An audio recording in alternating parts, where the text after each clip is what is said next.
Hello guys, ఇంకైతే చాలా time అయిపోయింది మేము మా పిన్ని వాళ్ళ ఇంటికి వెళ్ళిపోయేసరికి. ఇంకా వెళ్తూనే మేము జాతరలోకి వెళ్ళాలనేసి అయితే అనుకున్నాము. బట్ కానీ అక్కడ నుండి వచ్చామన్నమాట. మేము మా పిన్ని వాళ్ళ ఇంటికి రావాలంటేనే జాతరలో నుండి రావాలి.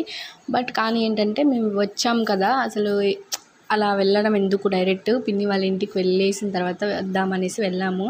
వెళ్ళిన వెంటనే చాలా టైర్డ్ ఫీలింగ్ వచ్చిందనమాట. అంటే చాలా అలసిపోయాం మేము. ఈవినింగ్ అప్పటికప్పుడు అనుకొని వచ్చాము కదా, కొంచెం ఏదోలా అనిపించింది. ఇంకా ఏంటంటే మా పిన్ని వాళ్ళ ఇంటి దగ్గర నుండే ఏవైనా జాతరలోకి చాందిని బండ్లు కానీ డీజే ఏవైనా కానీ వెళ్ళాలన్నమాట. అక్కడ నుండి వెళ్ళి చూడాలి. బట్ ఏంటంటే మా ఇంటి దగ్గర వచ్చిన చాందిని బండిలు అవన్నీ కంటే కూడా మిరాకిల్ ఏంటంటే, మేము కాసేపు అలా పడుకొని మళ్ళీ ఒక 2కి వచ్చామన్నమాట జాతరలోకి. ఆ టైంలో ఒక చిన్నారైతే డ్యాన్స్ వేస్తుంది, మీరు చూస్తున్నారు కదా. అసలు ఎంత మిరాకిల్ తెలుసా, ఆ పాప అసలు ఎంత ఇంట్రెస్ట్గా ఎంత ఇష్టంగా అయితే వేస్తుంది. అందుకే పిల్లలకి కొన్ని మూమెంట్స్ అంటే వాళ్ళని వదిలేవాళ్ళనమాట. అంటే ఫ్రీడమ్ కాదు, వాళ్ళకి నచ్చిన కొన్ని అయితే మనం జరిపించాలి. డ్యాన్స్ కావచ్చు, ఏదైనా గేమ్స్ కావచ్చు. బట్ అవి కొన్ని అయితే వాళ్ళకి అలా ఉంటాయన్నమాట మైండ్లో. ఏదో ఒకరికొకరికి ఒక్కొక్కటి ఉంటుంది అనమాట.